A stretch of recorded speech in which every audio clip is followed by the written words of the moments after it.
On my way downward in weight, one of the things I used was these Healthy Choice Cafe Steamers.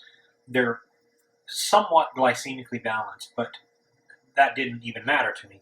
What did is that they were cheap and they were an easy meal with counted calories and macros to go. So I have here two of them, and this is one of my favorite dishes. There's also a good teriyaki beef one they have, and several different ones. So, but of course, it's not a perfect meal. It's good if you need something and you have. It's better than a lot of food choices out there, or some. So how do we make it healthier? Here's what I've done.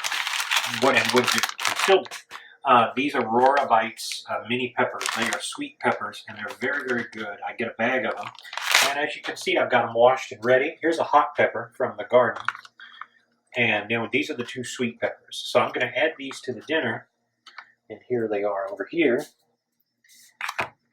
And this is going to be, I'm going to have two, and usually when I was losing weight, I would sometimes have 2 or 3.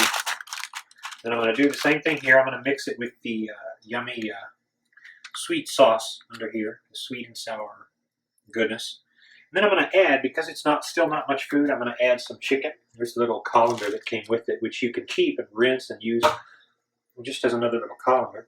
I'm going to add a little bit of fajita meat, but then I'm also going to add some strawberries. And these are like 4 calories a piece, so there's not much calories here. When you put all this together, you've got a nice little weight loss meal. These little Healthy Choice dinners, again, are not to be overlooked. Same thing with Lean Cuisine and others. These are a great way to have measured, accurate, calorie-counted meals without having to fool around too much. And they taste pretty good if you're willing to go for a common, not the best taste, but pretty good taste. You really can't complain. Now, one of the things people make a mess about is the sodium. You don't have to worry about sodium if it isn't like you're going to eat this every single day. But you don't have to worry about that if you get enough water anyway, especially a juice, and we have fruit with it. We have a lot of other good things. Folks, you can eat paper and glue and live. You really can. So those of you who are kind of on the health snobby side of things, you need to not be so fed up with that. It's because your body is going to change your taste when you've had too much of something. And for some reason, people forget that. So this is going to be my meal today, and have a good one.